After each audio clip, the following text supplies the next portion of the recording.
Hello there. This is a Coticule stone.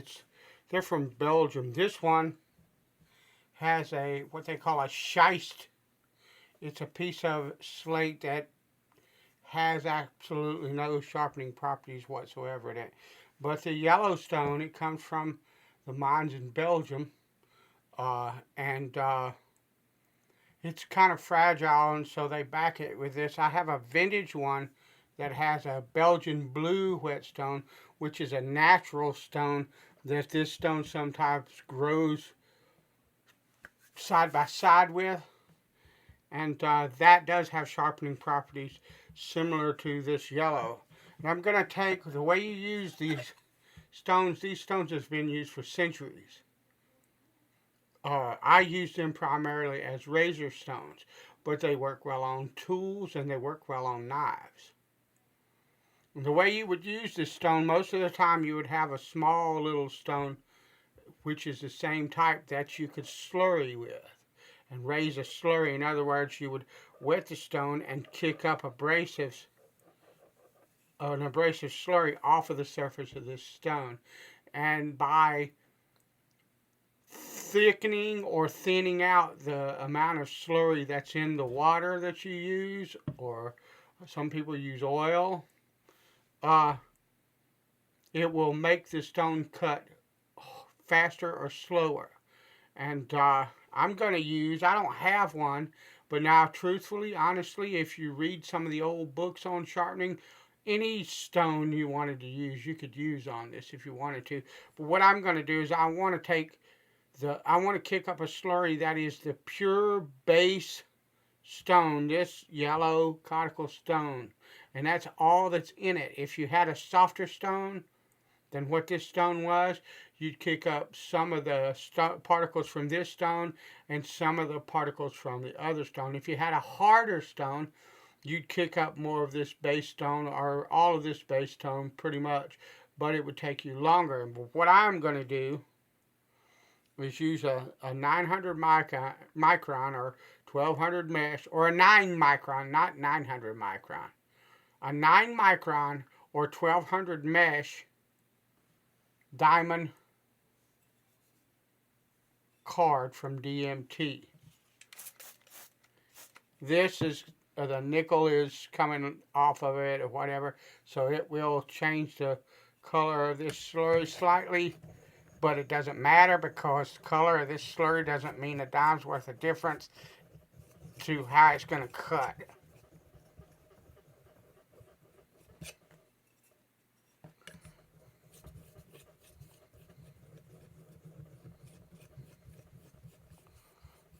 Okay, that's never done that before. So we're not going to do that. What we're going to do, stand by. I also use Japanese natural stones.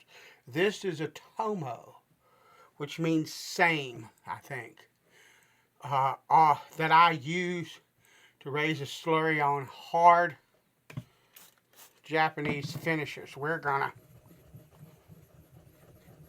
raise a thick flipping slurry off this stone with this instead, because I just that black stuff that's coming off of that, because the nickel is worn. What that is the abrasive particles that are on that stone aren't on that stone anymore, and that diamond plate is completely worn out. Now what I'm going to do is I'm going to raise a really thick pasty slurry on this stone, because what I want to do,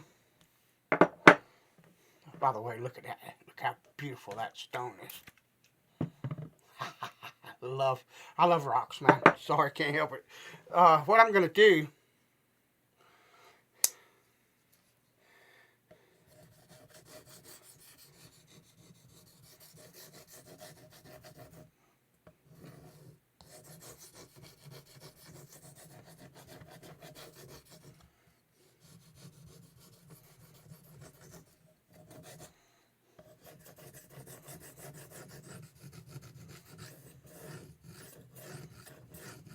I wouldn't normally use this method to sharpen with,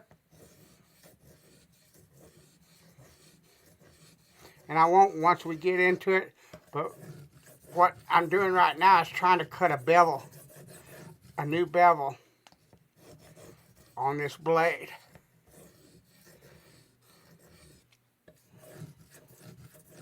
So I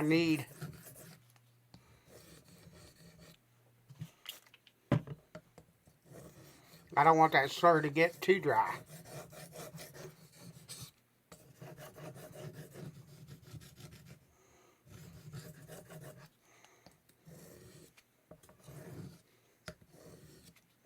And I'm using a bit of pressure as well.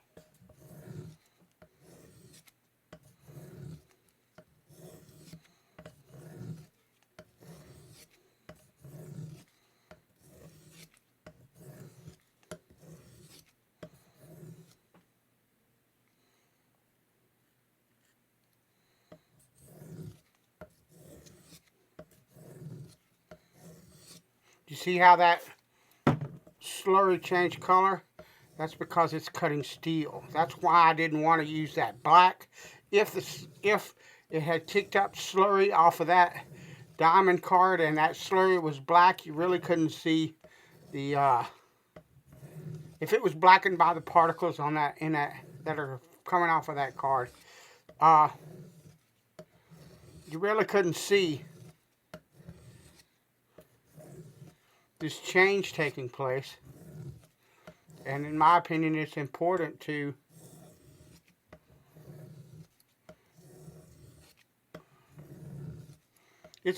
that you see that and understand what it is, unless you, in case you were to come across one of these stones and want to sharpen on one. And the thing with this stone, I don't need anything else but this stone.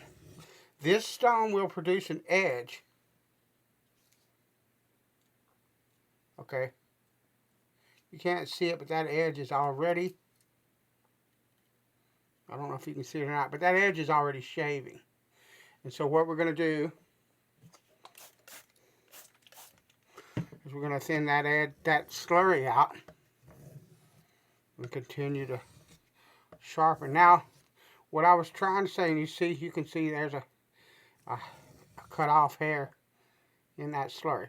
What I was trying to say is I can take a razor, and unless the bevel is damaged in some way, I can take one of these stones and set a straight razor on this stone and use a thick slurry like I just did with this one, and bring that razor where it will cut hair, what we would call razor sharp as a knife sharpener, but as a razor sharpener, as a straight razor sharpener, I can tell you right now that what knife people call razor sharp is not razor sharp. It's cutting hair, but in order to create an edge on a straight razor that has not only the sharpness, but the keenness, the smoothness of cut to where you would want to put that to your face and actually use it to shave with, it takes an incredibly high amount of refinement to do that. This stone is capable of that kind of refinement simply by reducing the thickness, adding water or whatever medium that you're using to the slurry, suspending the abrasive particles, the garnets, in this stone in an ever thinner amount. In other words, more water than garnets. You can pass this this knife over this stone and generate an incredibly refined edge.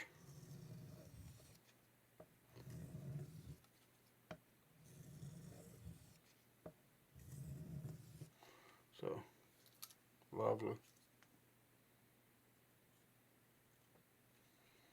Alright. What I'm going to do is now I'm going to create a new slurry. And it won't be as thick as that last one, that first one.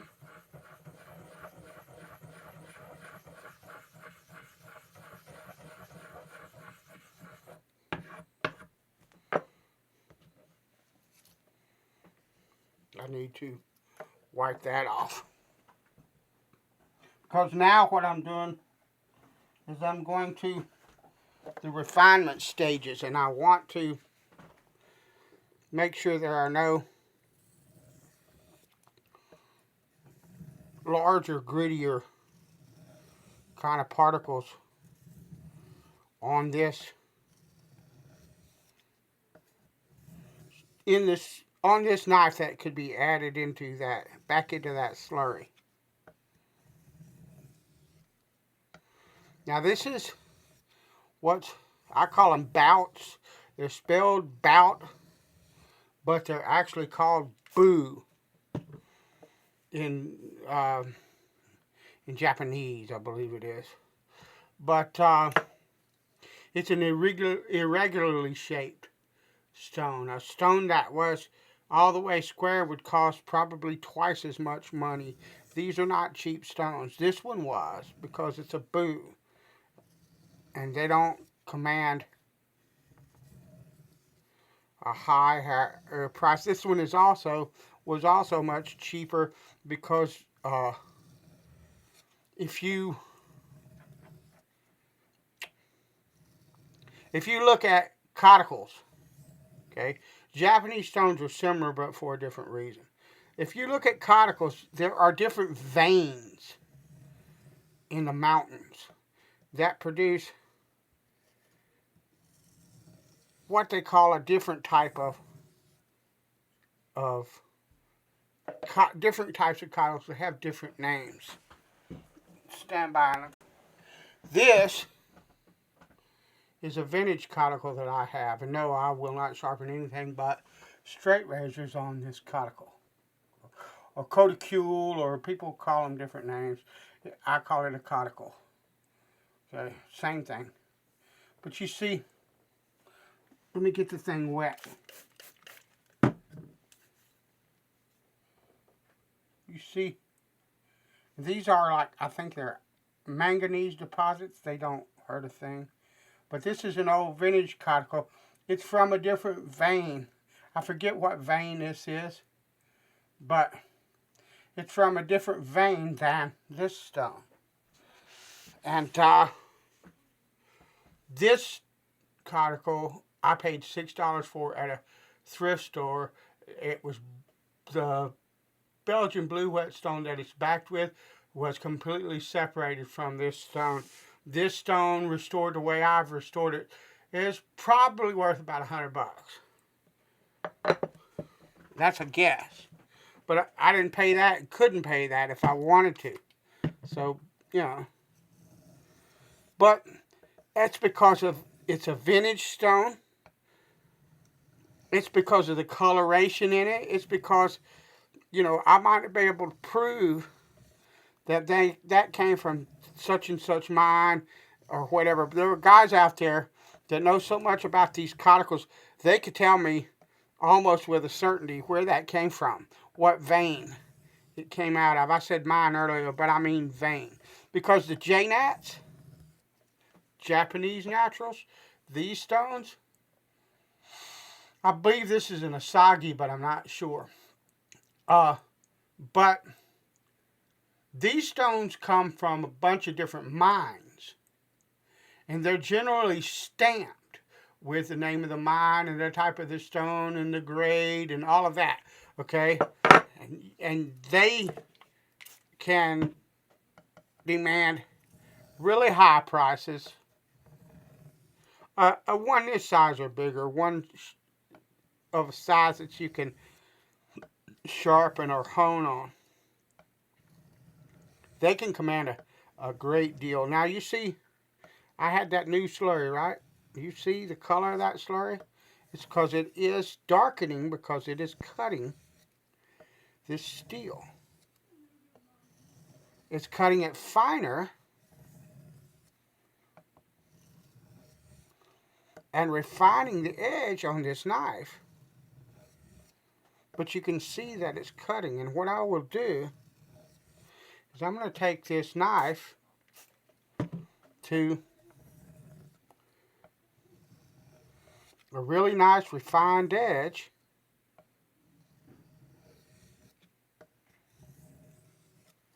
Just on this stone alone.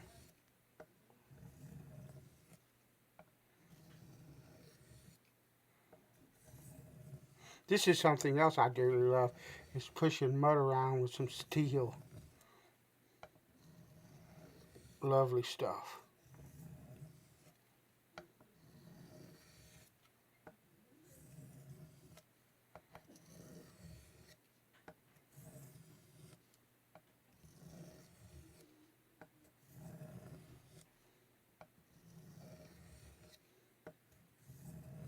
Now if you wanted more keenness to an edge, after you got done with something like this, you could go to a pasted strop, but there won't be any need to do that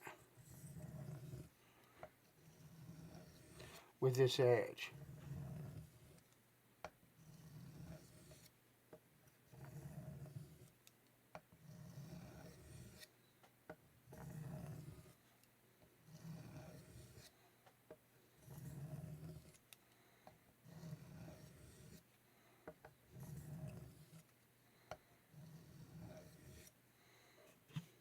And what I'm going to do now, I'm going to flood the stone with water and remove that slurry.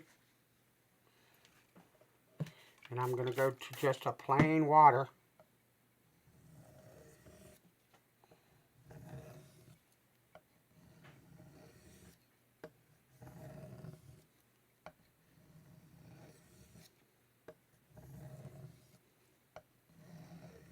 And try to give it just a bit finer.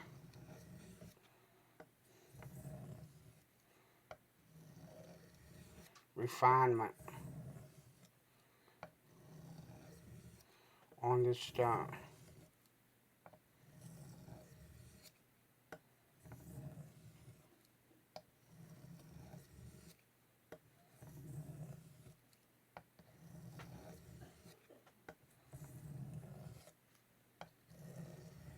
Lovely.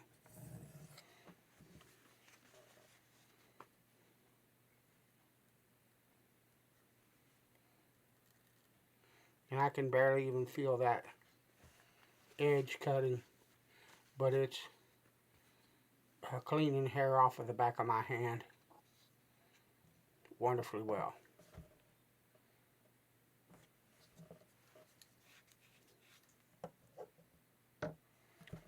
So that's the Sharpening Belgian Coticule, a Swiss Army Victorinox Adventurer on a Belgian Coticule stone. Thanks for watching.